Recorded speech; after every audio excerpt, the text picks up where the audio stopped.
What is shaking, everybody? It's time for the second installment of Ask a Bull Hauler. Now I'm going to link the first one we did in the description so you can watch that if you haven't seen it yet. But essentially what it was, it went on Reddit. So I kept getting asked a bunch of questions, had them do a comment thread where they asked all the questions they wanted. And I went in, posted that video, and asked for more. And we got more.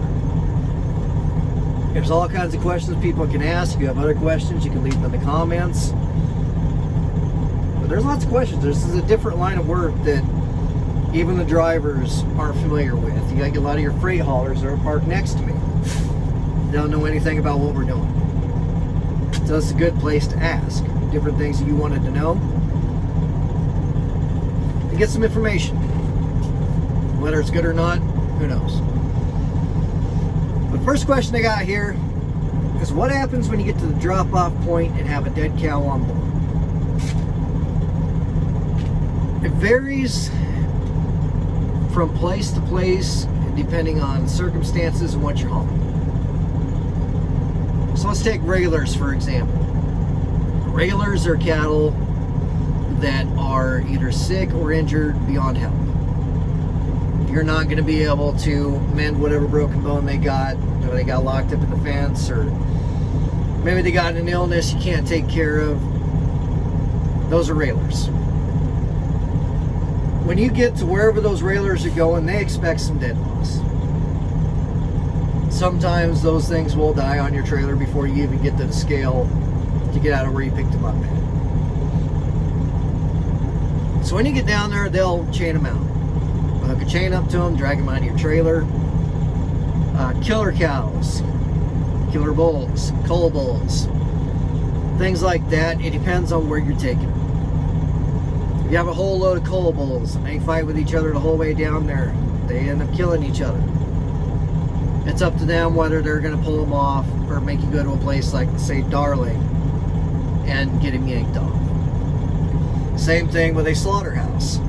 You go to a slaughterhouse and you have a dead one on board. Most of the time they'll let you unload everything and then take the dead one and then go to a place like Darling, pay them the money, get them yanked off. If you're hauling calves in and one dies, I've seen feedlots drag them out. I've seen feedlots reject the whole load. It just all depends on the circumstances of where you're going. General rule of thumb is if you see anything that looks like it's going to die, you don't take it unless you know ahead of time that it's not going to be a big deal. So you keep in contact with your dispatch, keep in contact with your buyer, and you're going to be able to figure that out. Your railers and things like that, you don't have an option. You take whatever's walking. Killer cows, you're going to sale barn, pick those up. One looks like it's going to die, you leave it. Fat cows, same thing. Unless there's kind of a backdoor deal between that feedlot and that kill plant, you generally leave it. If you got cowboys that are worth their paycheck, they're not going to bring that cow that's going to look like it's going to die and try to load it on your trailer. So you generally try not to have any dead ones when you get there. Railers can be a big exception. Kill cows can be a big exception. But other than that, you try to strive to get everything there alive. Do y'all ever get speeding tickets? I love this question. I think it's my cocky nature maybe that I love it so much, but generally no.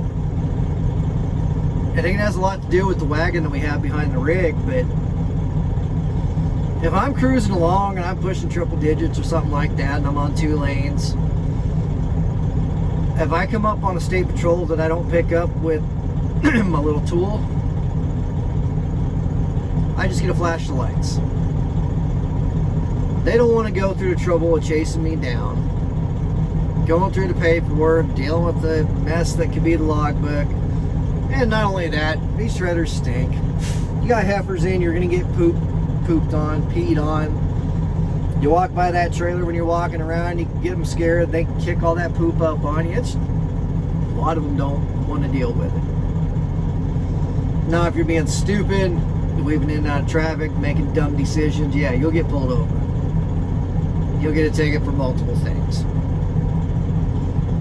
A lot of drivers are on bird dogs. Those do help a lot. However, you get a lot of cops, especially out west, that they're what we call radar whores. But I'll leave the radar off till I see you, flip it on real quick, flip it back off. And I got caught over by Broken Bow. There must have been a couple of months ago. Was cruising right along, no big deal. Truck pulled out in front of me. Finally had the opportunity to get around him. I goosed on it. And I'd have been going upwards of 90. I got around him and I just kept in it. State Patrol popped over the hill, turned his radar on, got me, flipped around, and it was what it was. I wasn't going to put up a fight or nothing. We got into town, got me pulled over, and he come up, and I kind of BS my way a little bit with the whole deal, and my ticket, because I was going to get a ticket anyway, and I gave him my whole story. Said, well, I'm going to knock it down to 6 over then. So my ticket with court costs was $75. Not a big deal. And I've been pulled over other times too, and it's always been verbal warnings. And funny enough, we're on our honeymoon. I got pulled over down in Utah, I believe. I think it was Utah. And I just got talking with the officer. He didn't even run my license, gave me a verbal warning, told me to get out of town. So, I mean, it's not as big of a deal as people make it out to be. I know some cow haulers that they won't go the speed limit, let alone over it. I mean, they're that scared of it. And others will run 2 over and think they're outlaws. I mean, there's a reason we drive fast. It isn't to look cool or be cool, but we're not going to get into that here. But to answer your question, short way, yes. Yes, we do get tickets. Not as often as you would think, but yes, we do. Oh, how much do you love changing tires when you're loaded and then you get a trickle of warm liquid down your neck? This question's funny. First off, we generally don't change our own tires. Now, if I'm at the shop and I got nothing else to do, I'll help them pull a tire off or whatever, but that's when we're empty. If I'm on the road and I'm loaded and I blow a tire, I'm hoping I can, first off, I hope it's an outside tire, because then we can just put some wood blocks, roll up on it, rip the tire off, put the new one on, put some air to it, and go. Places like Love's, Pilot, or Basha, whatever you want to call it, they don't like doing loaded cow ponds. Some flat out refuse to do. And the reason they do is because of the live weight, it moves, the load shifts. So, liability deal for them. You get an independent shop, which we usually do. They're generally cheaper, generally do better work, and you can generally get better tires. They'll come out, they don't care. They'll get it jacked up, blocked up, rip the tire out, put a new one on. No big deal. Now, as far as getting peed on, there's a risk. There's a risk getting peed on, pooped on, getting poop kicked all over you.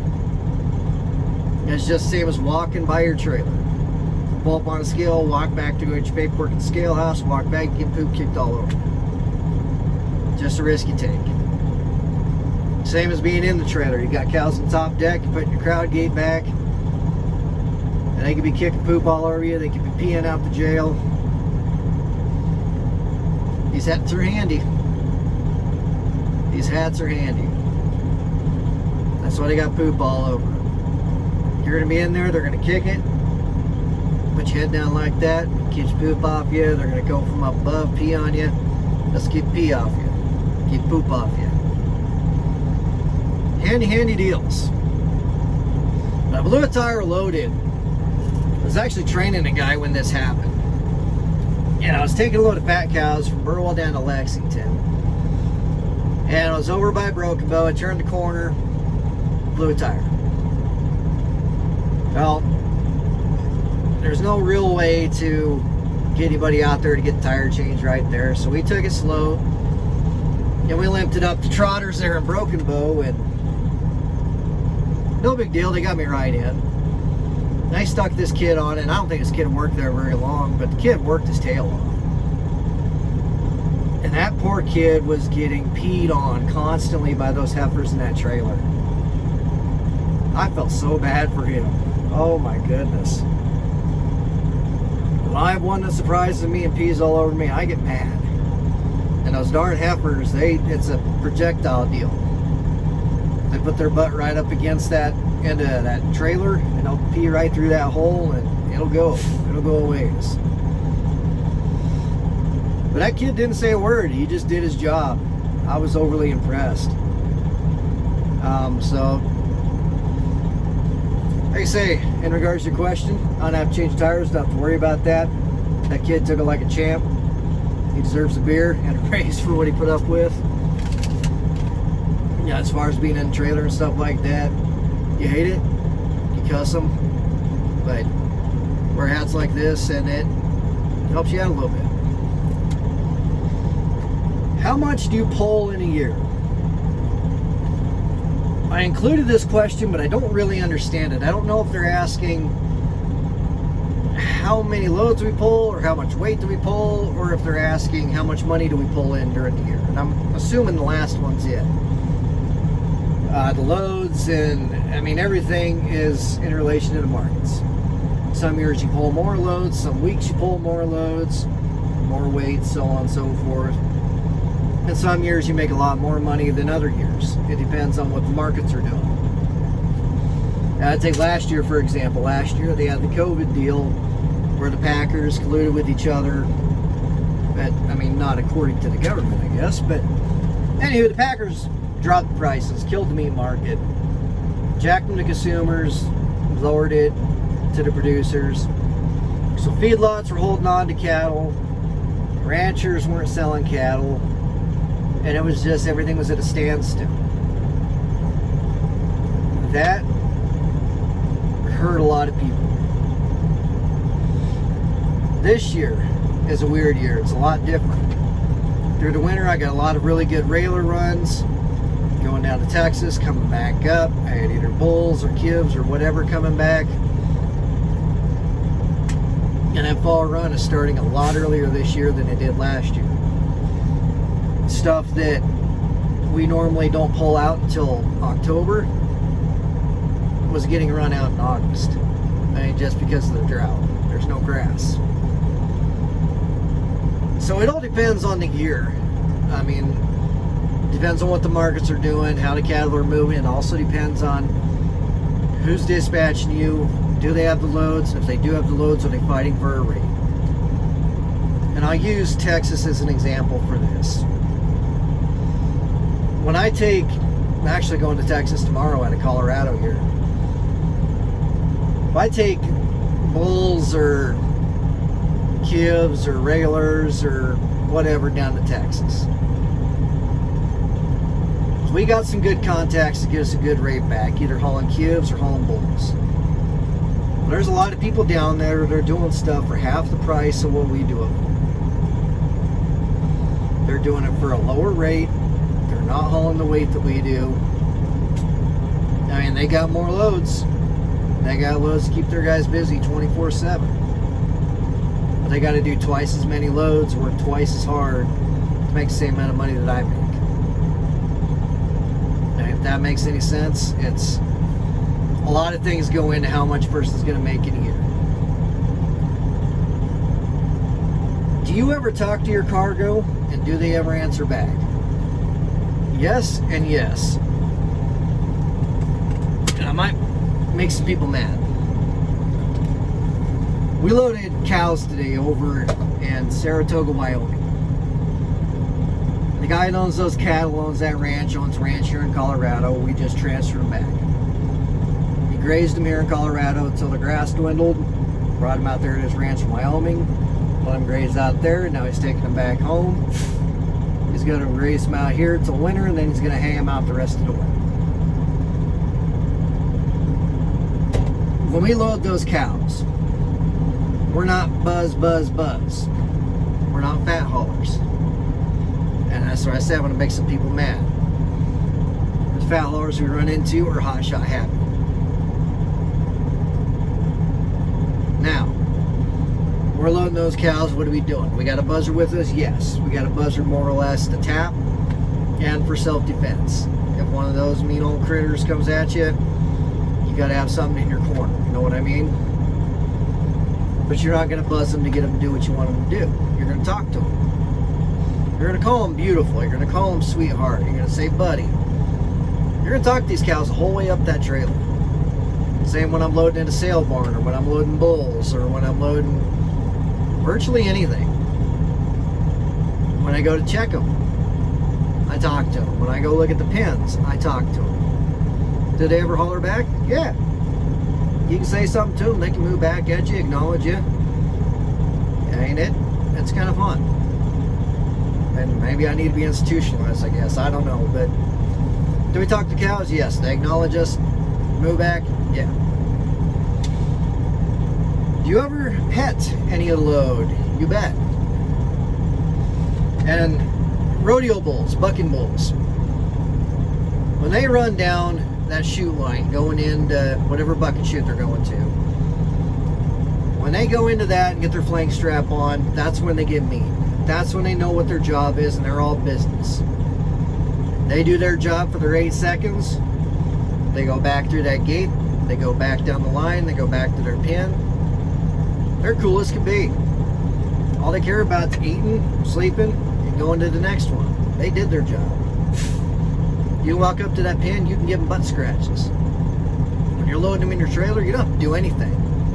You just give them a butt tap and they walk right on your trailer. They turn sideways, you shut the gate, everything's good. Little baby kibs, do we pet them? You bet.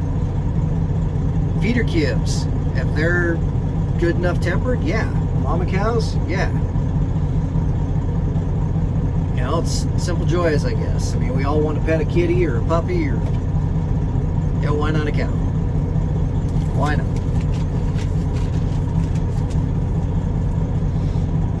This one here, and I think it's in reference to my last video.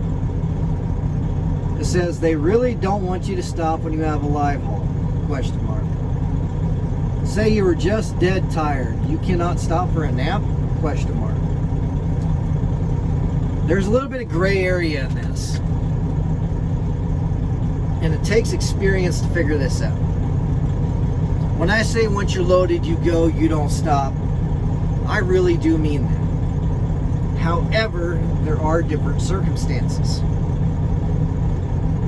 We say that so people that have never hauled cows aren't trying to go get a load of cows and then go sit in a truck stop for 10 hours. That's not going to fly. Those cattle are going to die in that trailer, and it's on you. So let's say you've been running your tail off. You're getting tired, you can't keep your eyes open. Can you pull off and take a little nap? Yeah. You can pull off and you can go to bed for a little bit. That's not a big issue. But you keep it to a minimum. You do it when you absolutely have to. You make sure you do it at night when it's cool. You don't do it in the heat of the day. I've seen fat haulers trying to be feeder haulers, or guys that aren't used to really running hard. I'll see them, they'll take their load of cows or wherever and go to a truck stop and go to bed and just sleep and sleep and sleep and sleep and sleep with cattle on their trailer. It's not a good deal. It's not good for them cattle. I don't know. I have an issue with it. I do not have an issue if you're running, can't keep your eyes open, pulling off, sleeping for a couple hours, getting up and going again. I don't have an issue with that. But it's the going into a truck stop, sleeping for 7, 8, 10 hours with a load of cattle on your trailer because you can't handle a job. That's not good for you. That's not good for the cattle. It's not good for us. Why do all you guys drive them long-nosed trucks? Short answer, because we can. Long answer is a little more complicated. We don't all drive long nose trucks. I know a handful of guys that go around and do this in slant hood Kenworths, slant hood Peterbilts. Clark actually has a guy pulling for him that's got a stretched out slant hood Peterbilt. I never would have thought somebody put that kind of money into a truck like that. It looks sharp for what it is. But long hood trucks, they look nice. They don't have the plastic hanging close to the ground, so you're running on these mountain roads or on these gravel roads, you're not at risk of ripping stuff off. And buyers and cattle owners love to see them. And this is a weird part of the industry. Buyers want pretty trucks. When a buyer's trying to get a feedlot under his wing, he wants the prettiest truck showing up. When that guy selling his cattle wants to turn this into a contract deal with a feedlot, he wants the nicest trucks to take him to that feedlot. Fat outfits, they don't really care. But the guys that are running up into the mountains, running a lot of your cubes, running your bulls, things like that, they're going to have the nicer long hood trucks because image sells. Your cattle handling is going to be the icing on the cake, cherry on top, whatever. Being able to run, being able to navigate, so on and so forth. Being able to haul weight. But they love to see the nicer trucks. You show up in a 379 Peterbilt, nice long hood. They like to see that. You can do the same job in a darn Volvo, but the buyers don't want to see that. We get a lot better rates than most freight haulers do, so we do get the more money to be able to afford trucks like this, to be able to afford the extra fuel that's going to come with this. I mean, there's a lot of things that go into it. My preference, I love 379 Peterbilts, 389 Peterbilts. They're a lot more comfortable for me to drive. Kenworths, I don't mind them. They're just not near as comfortable in the cabin as a Peterbilt is. Freightliners are not comfortable for me. Not a huge fan of the Western Stars, same thing. The Lomax Star is a pretty good looking truck, but it just not comfortable. But like I say, main deal is you want to look good for the buyer. And a lot of these cats or owner operators are going to get the truck that they want. They're going to ride in style. These aren't massive companies out there running the same identical trucks. They're very small companies going out and doing their thing. I mean, it is what it is. I love this question. It's actually a big pet peeve of mine. Why do you call yourselves bull haulers when you've probably never hauled a load of bulls? You notice how I said fat haulers earlier. Fat haulers are fat haulers. They haul fat cattle. A lot of them are generally scared of the cattle.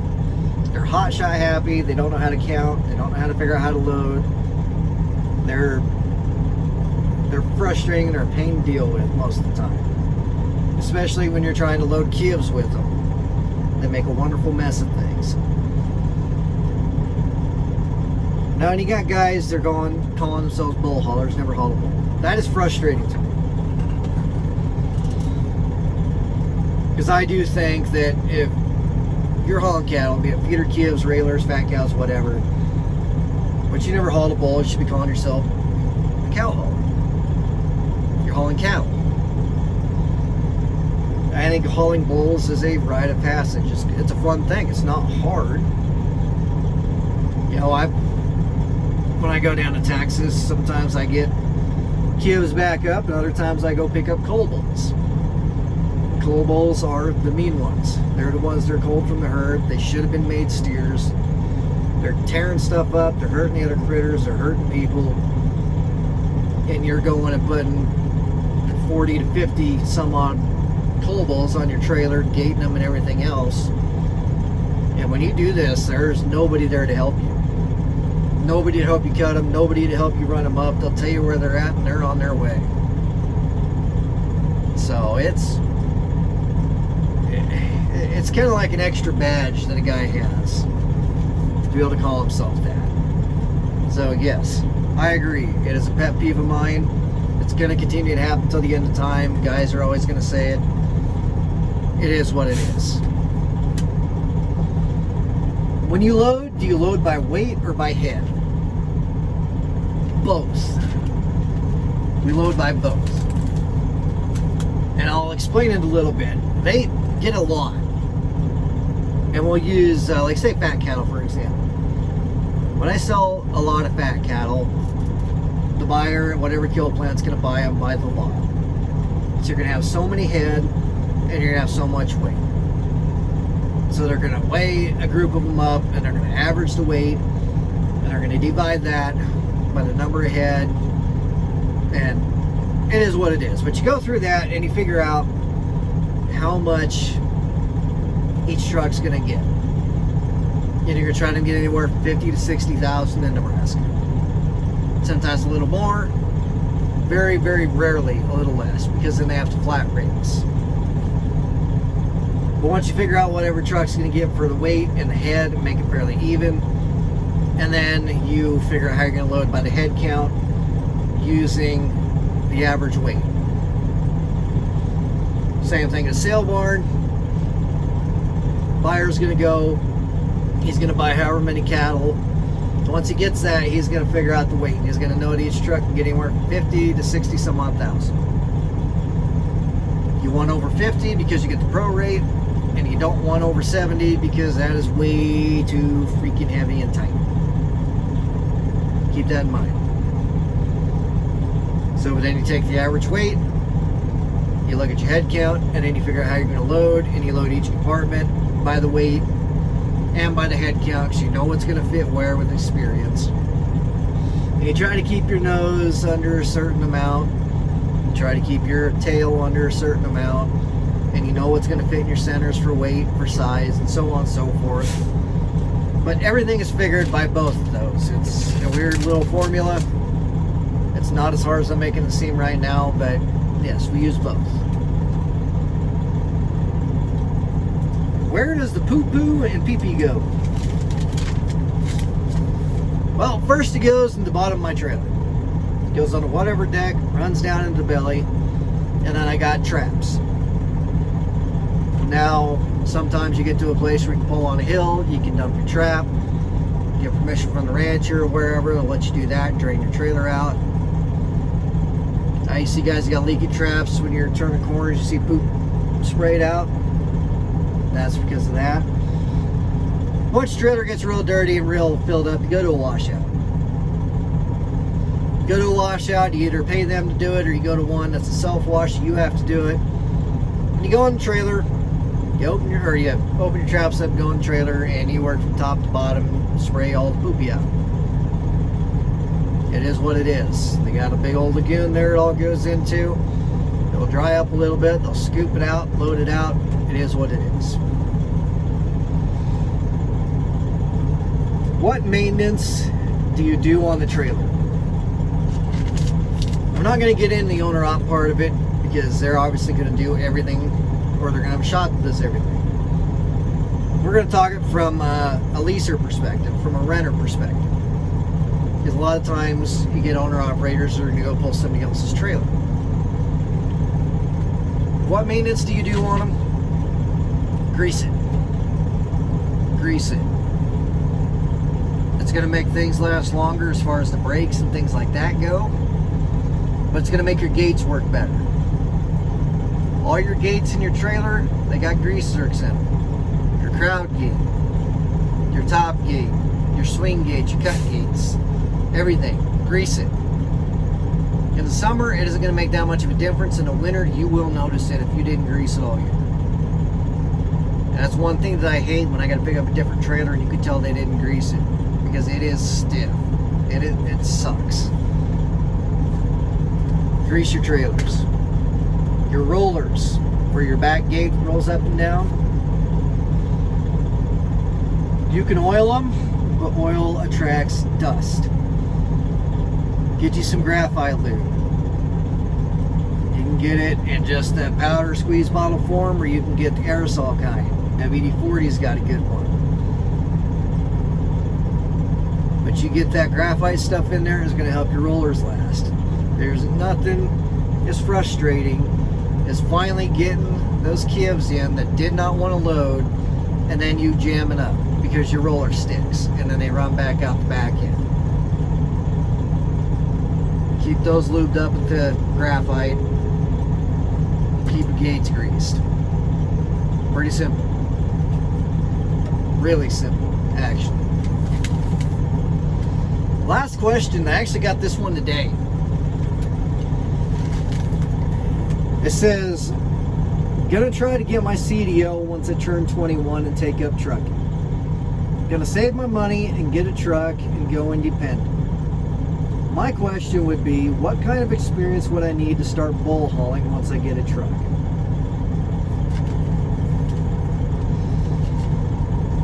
Oh, goodness. Well, let's look at this one from multiple different angles, all right? First off, I'm assuming that you're going to go get your experience first. Not talking about cow hauling experience, but driving experience. You can save up your money, you can get a truck, but insurance is going to want to see you behind that wheel for the most part. That's going to be your biggest hurdle right there, is insurance.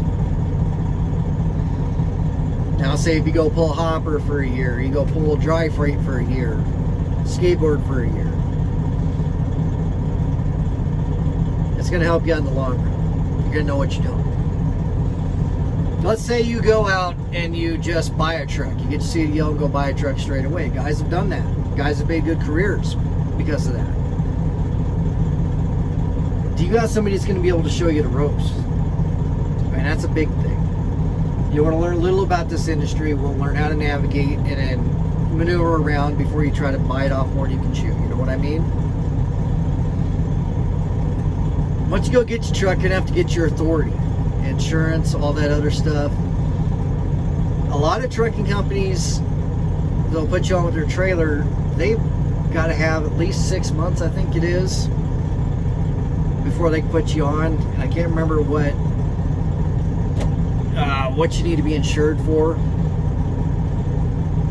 I don't remember how much. And I think it varies from company to company. So it's going to be a little bit rough trying to start out once you get your authority. So hopefully you got something that you can be doing, even if it's pulling hopper, to get your experience in under your authority and get your insurance built up, and then you can go over. There's lots of trailers sitting for a lot of different guys. Real rackers, fat haulers, doesn't matter. You can put it out on Facebook at the marketplace. You can go on Craigslist. You can do all kinds of different things. You can just start calling companies. I recommend going to sale barns. And if you don't know any companies in your area, go to sale barns. Look at sale days and look for trailers with the same porch lights. You got trailers with those porch lights, and you got two different company trucks pulling out the same porch light trailers. Talk to them. Get a phone number. Call whoever they rent those trailers from and talk to them.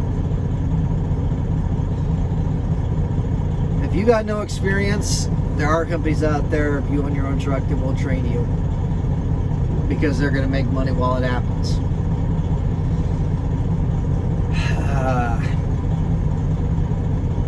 Fat haulers, be wary of them. There's a lot of fat hauling companies that put you on with no experience with your own truck, sometimes without even your own authority, and that's a little bit trippy, and you're not really learning the right way to do things a lot of times hauling fat cows.